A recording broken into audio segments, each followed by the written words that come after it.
Diesel scares people. The second a buyer hears that word attached to a used SUV, they picture black smoke, a $4,000 injector bill, and a check engine light that never sleeps. So they walk right past three of the toughest SUVs this country ever imported. And that exact fear is what lets a smart buyer steal one for the price of a tired Camry. I've been turning wrenches long enough to watch the same story play out 100 times. The gas crowd trades their SUV at 130,000 miles because they're scared of what's coming. The diesel crowd is just getting warmed up at 130,000.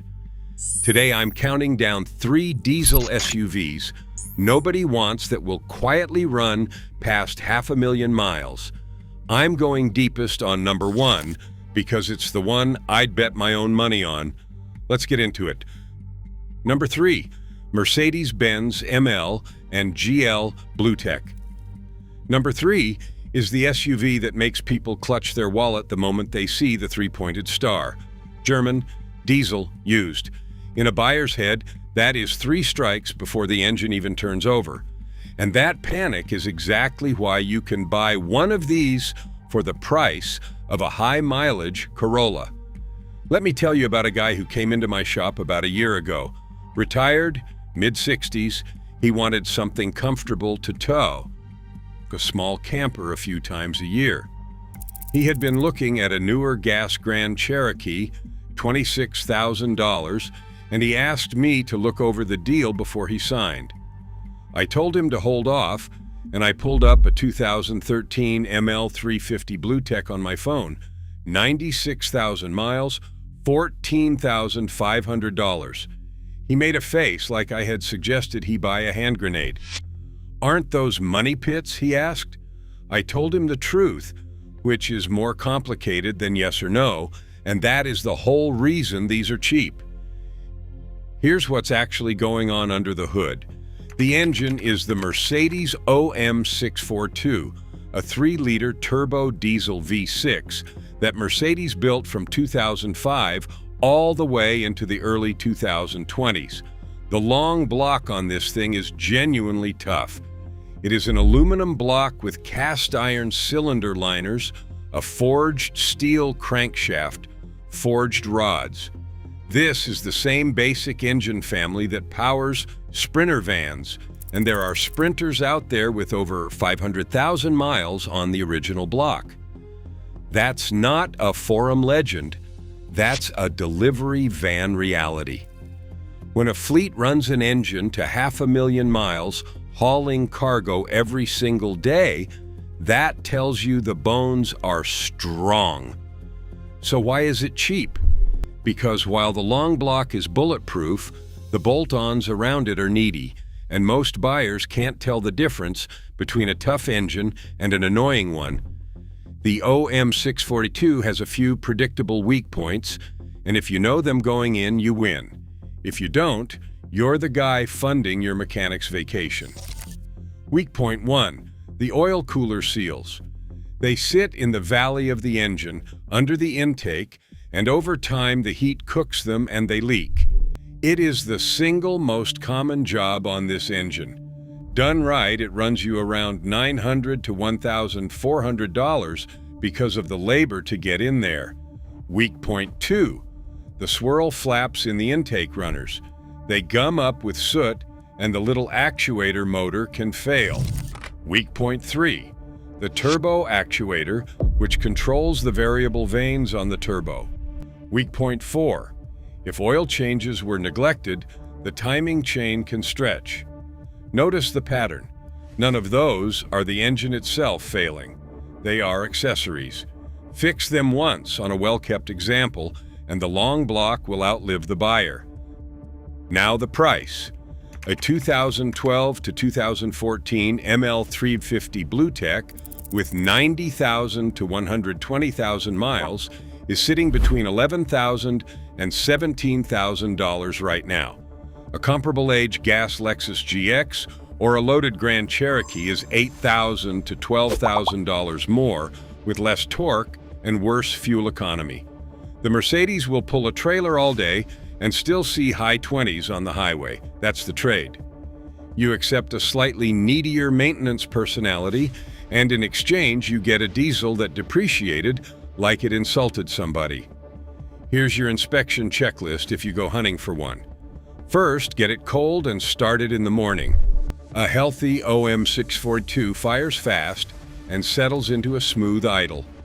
A rough, cold start can mean glow plugs or injectors. Second, pop the hood and look down into the valley behind the intake for oil residue. That's your oil cooler seal telltale. A little weep is normal. A soaked valley means budget for the job. Third, scan it for stored codes around the swirl flaps and knock sensors before you fall in love. Fourth, demand records. This is the whole ball game on a German diesel. An ML with a folder full of receipts and Mercedes spec oil is a different animal than one some guy ran on whatever was on sale. No records, walk away. There are too many out there to gamble. Bottom line. On the ML, it's a luxury diesel with a van's work ethic, priced like a liability because buyers don't understand it. If number 3 already sounds like too much homework, the next one is even cheaper, and there's a very specific reason the entire country decided to hate it. Number 2, Volkswagen Touareg TDI. Number 2 is the most unfairly cheap diesel SUV in America, and I can tell you the exact moment it happened. September 2015, when Volkswagen got caught cheating diesel emissions tests. Overnight, every TDI in the country became radioactive in the public's mind. People dumped them. Volkswagen bought a lot of them back. And the survivors? They sit on lots today, priced like nobody loves them. The dirty little secret is that the scandal had nothing to do with whether the engine was good. The engine is excellent. The cheating was about emission software, not the iron. Here's the part most buyers never connect. The Touareg TDI is not really a Volkswagen under the skin. It shares its platform and its 3.0-liter V6 TDI engine with the Audi Q7 and the Porsche Cayenne diesel. Same engine family, codenamed CRCA or CDCB depending on the year, designed by Audi. So you are buying Porsche Cayenne bones with a Volkswagen badge and a Volkswagen badge price. Let that sink in. The engine makes between 225 and 240 horsepower, but the number that matters is torque, over 400 pound-feet of torque, enough to tow 7,700 pounds. It is bolted to a ZF 8-speed automatic, which is one of the best automatic transmissions ever put in anything, period. BMW, Audi, Jeep, Ram. Half the industry uses ZF gearboxes because they just work. I had a customer, a contractor, who bought a 2013 Touareg TDI on my advice 3 years ago. He paid $13,000 with 110,000 miles on it. He uses it like a tool, tows a trailer, drives it into the ground, and hates spending money. He has now passed 180,000 miles. His total non-maintenance repair bill in 3 years was a high-pressure fuel pump and a set of injectors done together, plus a control module. He grumbled about the pump bill, but then he told me it averages 27 miles per gallon on the highway towing nothing, and he has not made a car payment in 3 years, and the grumbling stopped. That fuel pump is the thing to know about. The 3-liter TDI's biggest headache is the high-pressure fuel system. When a pump fails badly, it can send metal debris through the fuel system, and that turns a pump job into a much bigger job. So the move on these is preventive. You do not wait for it to grenade. A lot of owners proactively service the fuel system, and the engines go and go. There are Touaregs in Europe past 300,000 kilometers, that is nearly 200,000 miles, getting their big service done and going right back to work. The other thing to respect is the running gear. The transfer case and driveline on these are complex and heavy-duty because it is a real off-roader underneath. Do not buy one as a cheap beater and skip fluids. Buy it as a quality vehicle and maintain it like one. The prices will genuinely irritate you if you paid Toyota money for less truck. A clean 2013 to 2016 Touareg TDI with 90,000 to 120,000 miles runs about $11,000 to $18,000. I have seen rough, higher mileage examples under $7,000 and pristine low mileage examples touch $25,000. For the same money as a Porsche, that is theft. When you go look at one, here is the checklist. First, records again, and specifically anything about the high-pressure fuel pump and injectors. If a previous owner already did them, that is a selling point, not a red flag. Second, on the test drive, watch for any hesitation or hard starting that could point to fuel system wear. Third, check the air suspension if it is equipped, get it to raise and lower through all its settings, and listen for the compressor straining. Air suspension repairs are not cheap on any German SUV. Fourth, scan for emissions codes around the DPF and check that any Dieselgate-related recall work and the emissions modification were completed. Many of these cars got buyback money and updated software. You want the paperwork. Who should buy it? Somebody who tows, who does highway miles, who wants a genuinely capable luxury off-roader and does not care one bit what the badge says. Who should skip it? Somebody who wants the cheapest possible repair bills and a corner dealer on every block. German parts cost German money, but the engine and that ZF transmission are a combination that will outlast most of what is parked next to it on the lot. If this kind of straight talk is useful to you, do me a favor and hit subscribe. I've got more videos coming on the vehicles dealers push hard versus the ones that actually go the distance. Now, this last one is the SUV. I'd hand my own family without a second thought, and it has a nickname among mechanics that tells you everything.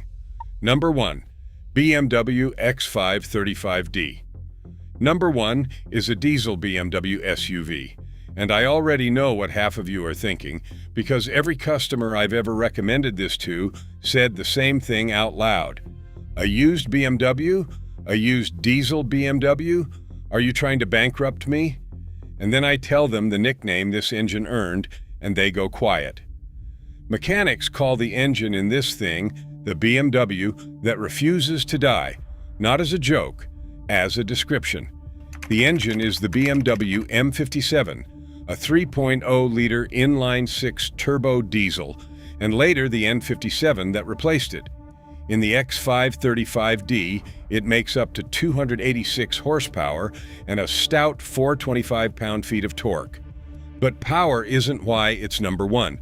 It's number 1 because this engine has a documented reputation for running to nearly 500,000 miles on basic maintenance.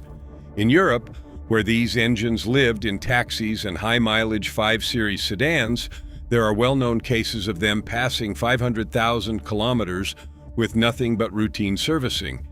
The inline-six layout is inherently smooth and inherently balanced, which means less stress on the bearings over time. And here's the detail that should end the argument.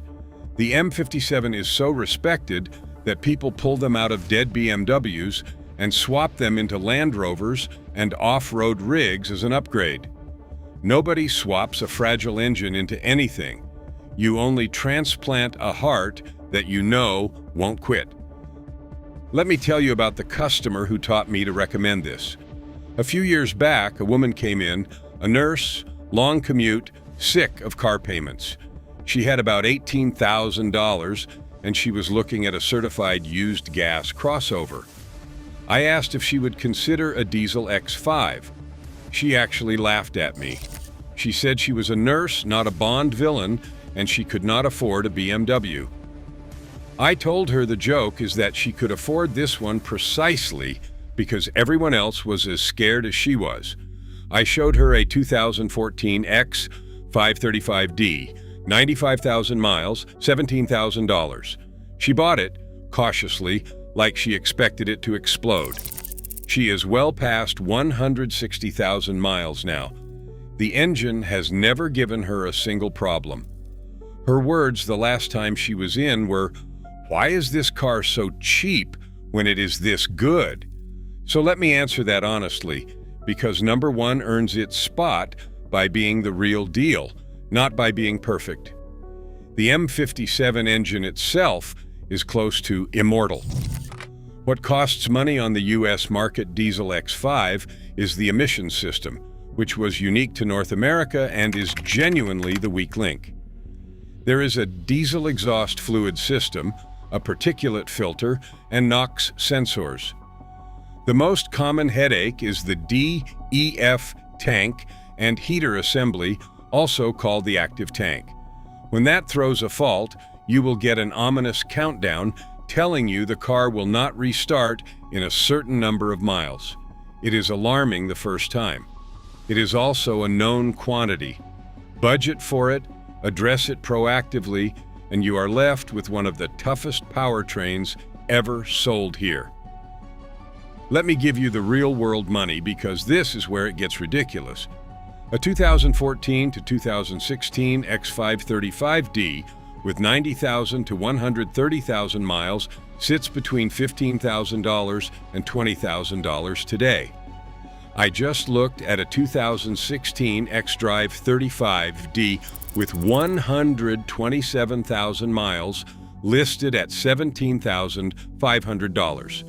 For that money, you are getting a genuine luxury SUV with an inline-six diesel that is barely broken in at 130,000 miles. Compare that to a new mid-trim crossover at $40,000, plus that will be worth half that in 4 years and will not sniff 300,000 miles. The math is not close.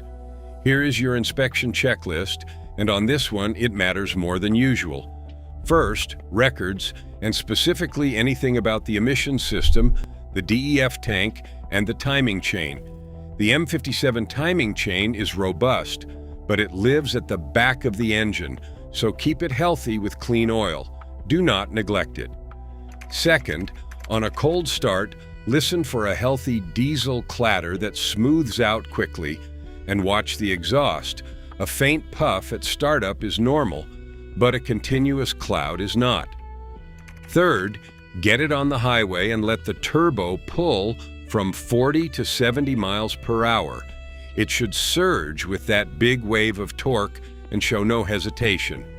Fourth, scan it before you buy and pay close attention to anything related to the DEF system, NOx sensors, and glow plugs.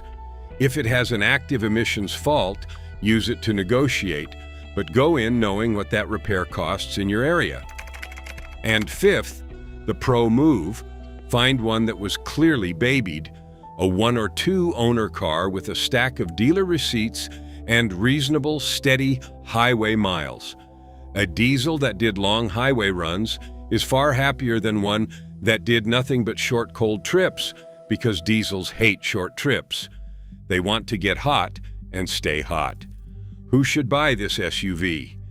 The high-mileage highway commuter who is done with car payments and wants something that will go the distance in comfort. The person who tows. The person who is tired of watching a new car lose value every time they back out of the driveway and wants to buy the depreciation curve at the bottom instead of the top. Who should skip it? If you want the cheapest possible repair when something does go wrong and you do not have a trustworthy independent shop, this is not your move. German diesel parts and emissions work are not pocket change.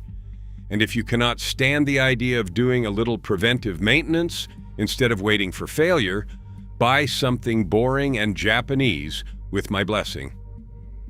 But here is my final take. If you handed me $18,000 right now and told me to buy one SUV to drive for the next 10 years and 300,000 miles with a stack of records and a pre-purchase inspection, I would buy the diesel X5 and I would not think twice. The engine is a legend for a reason. The only thing standing between you and one of the best-kept secrets on the used market is the fear of a badge and the fear of a word. So there it is. 3 diesel SUVs the market threw away. The Mercedes ML BlueTEC with a long block that outlives delivery vans. The Volkswagen Touareg TDI riding on Porsche Cayenne bones at Volkswagen prices. And the BMW X5 35D, the engine mechanics literally nicknamed the one that refuses to die. Every one of them is cheap for the same dumb reason. People are scared of diesel and scared of the badge, and that fear is your discount. Buy the records, not the car. Get the inspection. Maintain it like it is worth something, because it is. Do that, and while your neighbor is trading in his gas SUV at 150,000 miles, you will be halfway to $500,000. If this helped, hit that subscribe button. I have a video coming up on the diesel engines that genuinely earned their reputation in the shop, with the mileage numbers to back it up. That is a lot of years under a lot of hoods talking. Take care of the engine, and a good diesel will take care of you longer than almost anything else on 4 wheels. I will see you in the next one.